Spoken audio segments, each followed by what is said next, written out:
Hello बच्चों, welcome to Anshika education. आइए हम लीनियर इक्वेशन के चैप्टर 4 के क्वेश्चन नंबर 4 को हल करते हैं। तो हमारा क्या दिया हुआ है, क्वेश्चन पढ़ते हैं।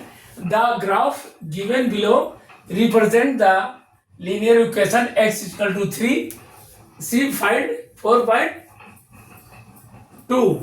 तो हमें जो है x इक्वल टू 3 हमको इसमें कार्टेशियन सिस्टम में x इक्वल टू 3 को हमें दिखाना है कि हमारा ट्रू है या फॉल्स है। तो थोड़ा गले में खिचखिच है, तो हम दिखाएंगे तो x इक्वल टू 3 कैसे है। अगर है तो हमारा कार्टेशियन सिस्टम दिया हुआ है, x पर हमारा 3 दिया हुआ है, 3 पॉइंट x पे दिया हुआ है। तो यहाँ क्वेश्चन में है x इक्वल टू 3। तो हम इसको देखेंगे तो x पर अगर हम 3 चलेंगे तो हमारा y की वैल्यू 0 होता है, y इक्वल टू हमारा 0 मिलता है। लेकिन अगर y ऑर्डिनेट पर देखेंगे, y एक्सिस पे देखेंगे तो हमारा x जो है x 3 हो जाएगा और y हमारा 1 हो जाएगा। फिर इस पर देखेंगे और 2 पे देखेंगे तो फिर 3 और 2 हो जाएगा, फिर इसी तरह 3 हो जाएगा। तो हर जगह अलग अलग वैल्यू है इसमें। तो इसको देखने के लिए हमें एक इक्वेशन निकाला गया है। तो x इक्वल टू 3 के लिए हम क्या करेंगे, पहले x plus 0y equal to 3, इस तरह हमारा बनेगा इक्वेशन। चूंकि लीनियर इक्वेशन है 2 वेरिएबल के अनुसार हमारा 2 वेरिएबल होना चाहिए। इसमें 1 वेरिएबल दिया हुआ है x है, इसमें 2 वेरिएबल हमारा दिया हुआ है और इसको 0 से मल्टीप्लाई जब करेंगे, जब y की वैल्यू हमारा 0 हो जाएगा तो 0 से मल्टीप्लाई हो जाएगा, तो हमें फिर वही चीज मिल जाएगा, x इक्वल टू 3 ही मिलेगा इसको।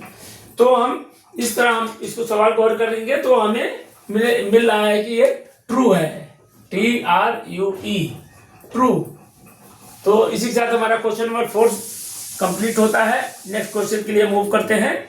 आइए, हाँ, तो हमारा नेक्स्ट क्वेश्चन है।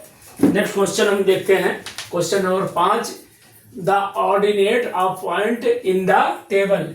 तो हमारा इसमें क्वेश्चन में दिया हुआ है ऑर्डिनेट का एक्स वाई वैल्यू दिया हुआ, एक्स एक्सिस वाई एक्सिस दोनों दिया हुआ ग्राफ में हमें दिया हुआ है। इसको कार्टेशियन सिस्टम में समझते हैं। इसके पहले हम हल कर लेते हैं।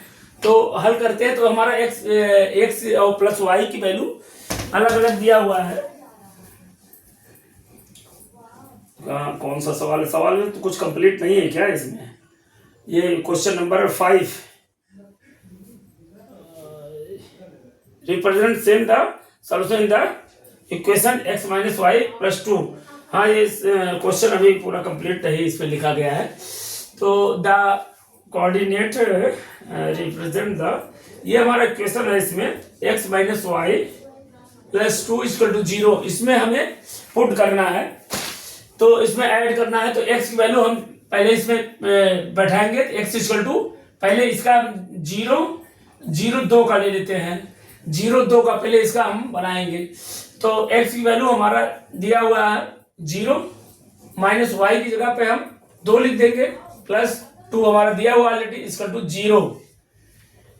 अब इसको जोड़ेंगे, 0 से कोई मतलब नहीं हुआ, प्लस माइनस माइनस, तो हमारा 0 हो गया इक्वल टू 0। तो ये हमारा कंडीशन जो ऑर्डिनेट दिया हुआ है, तो ये जो है हमारा ये ट्रू है। इसी तरह हम दूसरे ग्राफ को देखते हैं। इस इक्वेशन में दूसरा रखते हैं। ये x की वैल्यू 1 रखेंगे, y की जगह पे 3 रखेंगे, प्लस 2 इक्वल टू 0। तो ये 1 हो गया, ये हो गया हमारा 3 हो गया, 3 माइनस 3 इक्वल टू 0, ये 0 इक्वल टू 0 हो गया। ये भी हमारा ट्रू है, ये भी हमारा ट्रू है। अब फिर दूसरे कंडीशन दूसरा भी देख लेते हैं, x minus y plus 2 equal to 0। अब x की जगह इसको देखते हैं, 2 माइनस वाई की जगह 4 प्लस 2 इक्वल टू 0। तो ये हो गया 2 2 4, प्लस वाला जुड़ जाएगा आपस में, 4 हो जाएगा, 4 माइनस 4 इक्वल टू 0। तो ये 0 इक्वल टू 0 हो गया। तो ये भी हमारा ट्रू है, ये भी ट्रू, ये भी ट्रू, तीनों ट्रू है। हमारा जो इक्वेशन दिया हुआ पूरा फुलफिल कर रहा है ये।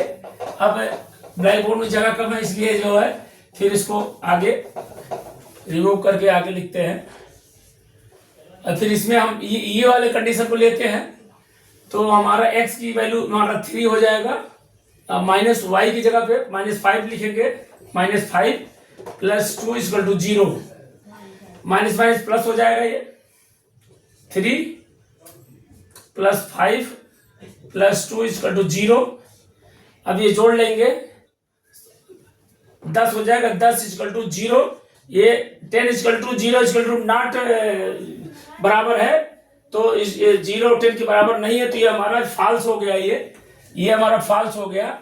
तो जब हम ग्राफ में सारे अगर फुलफिल करेंगे तो हम उसको ट्रू मानेंगे, नहीं कर रहे हैं तो हमारा ये क्वेश्चन ये फॉल्स हो रहा है, तो हम इसको कह सकते हैं ये हमारा फॉल्स है।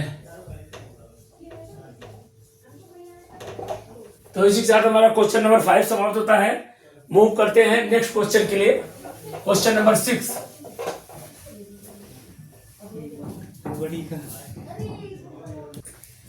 So now we are going to solve question number 6 and also 7.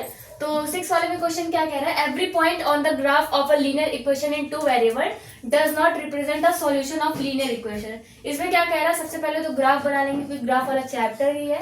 और क्वेश्चन क्या कह रहा है, एवरी पॉइंट, सपोज दैट कोई एग्जांपल हम लोग पॉइंट ऐसे मान लो क्लिक कर देते हैं यहाँ पे, फिर उसके बाद कह रहा है does not represent a solution of linear equation. ऐसा तो हो नहीं सकता है क्योंकि डज नॉट हम लोग को गलत लग रहा है। अगर डज नॉट हटा करके हम इक्वेशन को पढ़ेंगे, every point on the graph of linear equation in 2 variable represent a solution of linear equation.